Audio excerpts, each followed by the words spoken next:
We're living such synthetic lives that we often forget how important and healing nature is.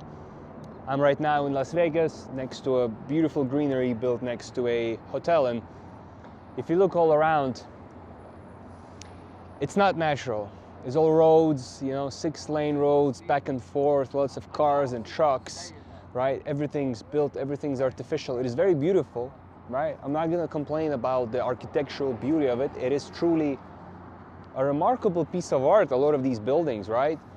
Wynn Hotel, Encore, truly magical looking places. Like inside, when you go to the casino, everything's classy, especially the poker places, really kind of gives that beautiful vibe. So I'm not bashing the efforts we've put into making the built environment beautiful, right? Architecture, engineering, interior design, everything's beautiful. Yet the true beauty is of the creator, right? The things that naturally just happen. The mountains, hills, mountain ranges, oceans, lakes, rivers, trees, bushes, right? All that greenery is so lush, it's so filling for the soul, and it's really healing for the mind and for our damaged psyches, especially people who live in big cities. London, New York, LA, Las Vegas is maybe not so insane unless you live right in central. But any big city in Europe, Paris, Berlin, if you're from a big place, you're a little bit crazy. Quite likely you're a little bit nuts. Especially if you're educated in the Western system, your mind is structured in a certain way that kind of compels you to go mad, because the amount of distance that we feel from other people, like the difference that we feel, like everyone is so alien to us, almost like an enemy, an obstacle. Other people are like, I don't like other people. A lot of people say that, especially in big cities, right? They get quite fed up of people. And so this is due largely because of our education system, the way it's designed for our minds to work, for the information to come in, how we become very sort of independent and self-sustained, which is good in a way, because we don't want to be like too dependent, right? We do want to be independent on some level, but the way the whole system is created, that we have to be independent to like 100%, otherwise we're kind of fucked, right? We're kind of doomed, all right? Because we're gonna keep fighting and fighting and fighting. This is why in Western culture we move out of our parents' places early. I moved out when I was 18. The moment I finished school, I'm gone, right? 3 days after my graduation, I was gone. I was like, oh my God, I don't want to spend another day in my family's house with my mother, with my parents, constantly nagging and being on my case and telling me how to live, and I want to live differently, and they don't understand me, and all of this stuff, all of this crap that a lot of teenagers experience, right? It's even, sort of people in their early 20s experience a lot of angst, a lot of anger, a lot of unacceptance from their family. So they just want to get GTFO out of there. And if we compare this to, for example, Asian countries, right? People who live in Asia, and I've traveled, I lived in Asia for 2 years, so I've seen good amount of it, let's say, right? Let's be humble, I've seen a good amount of it. I've been to India, Bali, Thailand, Singapore, okay? And Malaysia. And I can tell you, they don't really want to move out as fast. Now, there are groups of Asian people who are raised to be quite Western. They go to international schools. These are usually politicians, high-income businessmen, high-income families, sort of upper class families. They're kind of like trying to be like Western people. They kind of see that like if they act like Western people, then they're higher value. So that's just how it is in pretty much all of the world right now, which is fine. I'm not arguing, but there is some BS to that. But that's kind of how it is. So they try to be like us Western people, but majority of population, they have a whole different system, a whole different way they're living. They don't move out as fast. Instead, they kind of build their house bigger, so the new family, say their son finds a wife, and they can live right next to each other. So then the mom can keep cooking for them, and the son can focus on making more money, and the wife can learn, looking after the house from the mother, that kind of stuff. So it's kind of knowledge is preserved in the family, the energy is preserved in the family, and brothers and sisters pool money together to build another house for each other or stuff like that. So they kind of help each other out, even when they move to the UK and things are a little bit different, it's not so easy to build. They pull money together for a deposit for the house, so they buy a mortgage, buy a house on a mortgage as fast as possible to start paying money towards mortgage instead of rent. So they're kind of like more communal, a lot more together as a unit, kind of unity, which is the we're all one, which is kind of one of the highest aspirations of spirituality. It is more present there. It is more present in those people, people who live there, right? People in those cultures, right? And I think it's a good thing. I think overall it's a good thing. They don't seem to have as many mental health issues, right? I'm not saying they're all perfectly healthy. They still do lots of crazy things, still drink a lot of alcohol. There's a lot of parties still, especially in big cities, westernized. But, I've seen a different side to it. I've seen families with arranged marriage. I've seen all of that stuff, and it's just a lot different. A lot different. And there's a lot we can take and integrate back into the Western culture. We made a lot of progress, made a lot of technological progress. A lot of things came out that are good out of the Western system, but some things kind of work badly. And so bringing back like this alienation, bringing this back to the big cities, this alienation we feel from others is largely due to how specifically developed our minds are in a Western way. So then we want to be separate again from other people. Now add that the foods we eat, the specific foods we eat, especially fast food, fried foods, highly processed foods, all of that kind of keeps adding to that desire to be separate and apart from everyone. So we build big houses and try to have a lot of land in between the next house if we can. If we can't, we try to have a big apartment. If we can't, we do our best to try to be as separate, as independent as possible.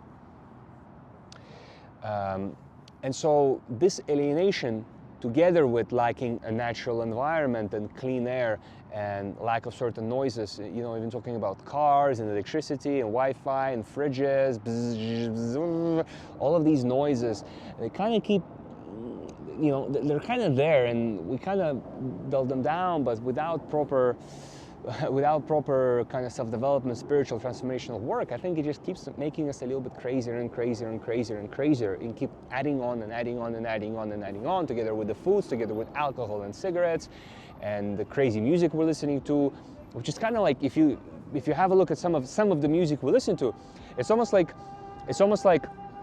and you might not believe in past lives, but just imagine for a second, it's like in past life, you were forced to work in a factory where it's like, these machines making noise, kind of stuff.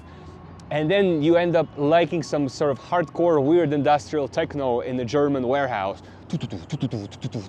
That's kind of like your cathartic way to heal that trauma from your past life, even if a thing like that can happen, right? But kind of giving you like an idea. It's almost like crazy how some of the music is like just the noises that we kind of try not to listen to becomes music, and then we're like, yeah, this is great, like some of the songs, some of that sort of hardcore underground stuff, right? And I feel like that's kind of connected and related in some way, maybe, potentially how I said it. I feel it's more likely to be close to the way I describe it. So we have all that stuff that's just kind of making us crazier, and we don't really take time to heal properly. So there's not enough natural things in our life. I'm talking about artificial city, artificial types of relationships, artificial education system, artificially developed mind, like kind of overly logical, overly analytical, so not enough sort of mind-to-heart connections, very low emotional intelligence, which stereotypically was kind of like a male trait because men tend to be overly logical, but now I see plenty of women, overthinker, overanalyzers, procrastinators, can't take action, planning too much again, can't take a move now, no mind-to-heart connections, overly developed, sort of logical, underdeveloped emotional, right? Like not enough connection with the heart, with the spirit, overly analytical in their minds. Adding that, so not enough time in nature, and the foods we eat, all unnatural, kind of weird, crazy flavors, very intense flavors, very strong flavors, a lot of salt, a lot of pepper, extra spice, extra sugar, just boom, boom, boom, boom, boom. So just the flavors are popping. Everything's just kind of designed to drag you in, lure your attention.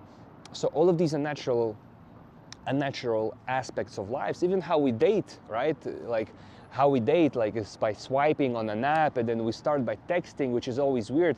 Every time meet someone from online. By the way, I met some great people online. I'm not talking about just dating. I'm like friends from social social networks and other things, and I played with bands that I met online. So amazing, amazing, amazing benefit. Yet, like, you know, the dating where it's like swiping and then you meet and it's kind of weird and you're not even sure. Like a lot of that artificial stuff. And by the way, you know, if you supplement your dating with online dating, I guess maybe it's okay. But to be fair, a lot of women would say that going online dating is almost like giving up, you know, like it's like the last resort because you can't meet anyone in real life. So there is that, we kind of feel it. I'm not saying it's wrong. A lot of people probably met online, but there is that element like something is quite off here. Something is quite off here. So everything's so unnatural that we don't have time to kind of integrate and heal our bodies, our minds, our spirits, everything else, the emotions that's going on, because we don't have enough natural things in our life. And so the reason I have this nature in the background, and I took 11 minutes and 7 seconds to get to that point, and it's going to be 11:11 just about now. Beautiful. So angel number right there for you. Is spend more time in nature. Spend more time in nature, as much time as possible, but realistically, a couple hours a week at least. That's quite realistic. Spend more time in nature. Eat more natural foods. I'm talking about apples, bananas, pears, almonds, raisins. Dried is fine, like dried grapes, raisins, it's okay. Dates, dried or not, that's okay. Figs, dried or not, that's okay. Ideally, soak your nuts. Soak the peanuts, almonds, walnuts, cashews, hazelnuts. Soak them. They're amazing, very natural, very full of life. Fruits, watermelon, melons, apples, pears, oranges, clementines. Love them. Love that fruit. It's amazing.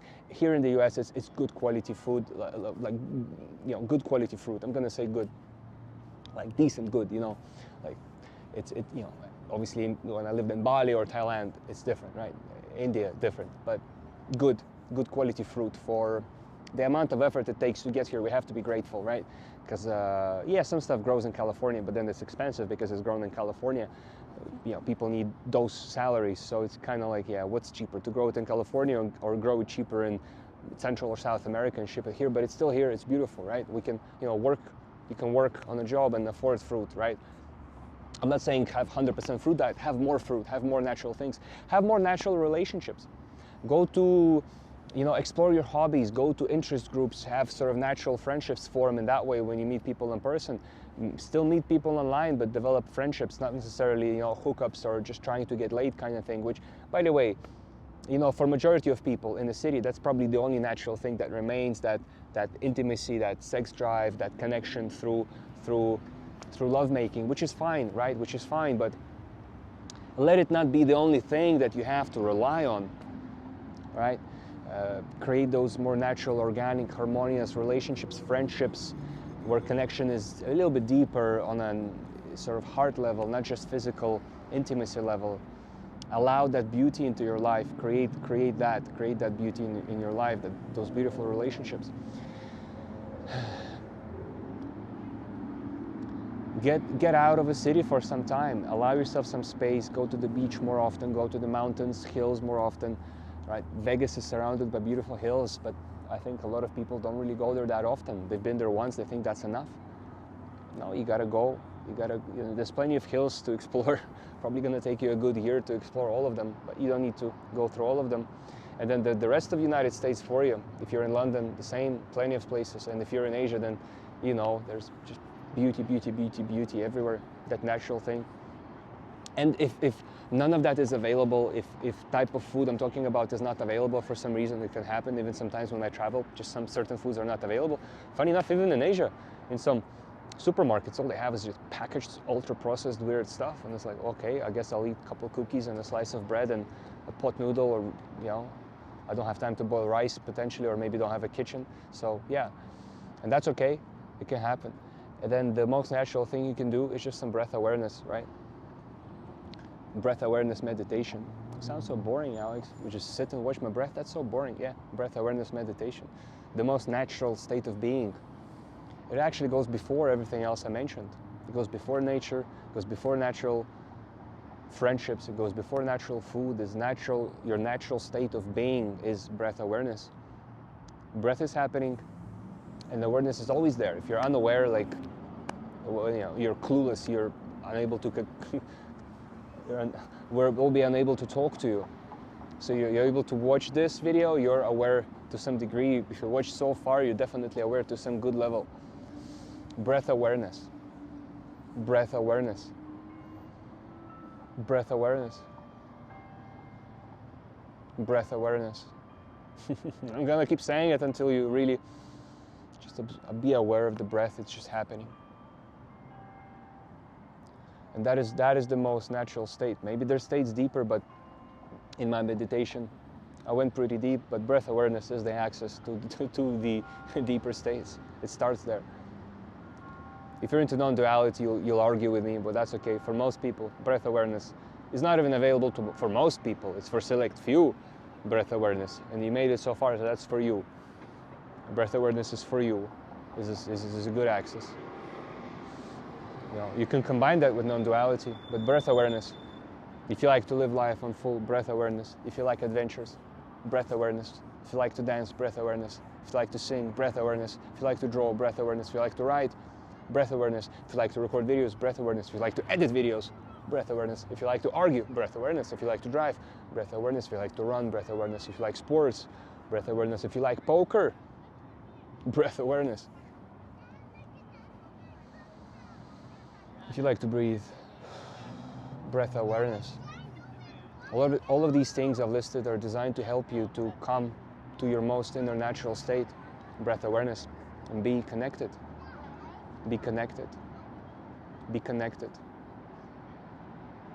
Be connected. This is time to rest and heal and reintegrate. These are the tools to rest and heal and reintegrate. When you don't know what to do or what to say, when you're a little bit lost for clarity in action, clarity for your action. You're not sure what action will be the best to take. Breath awareness, and give it some time. And if you have deeper techniques, do that. But for a start, breath awareness is beautiful. It's beautiful and can get you far enough in your journey of self-development and self-discovery, self-realization and enlightenment. So I wish you all the best. Love, joy, peace. Namaste and have a good day.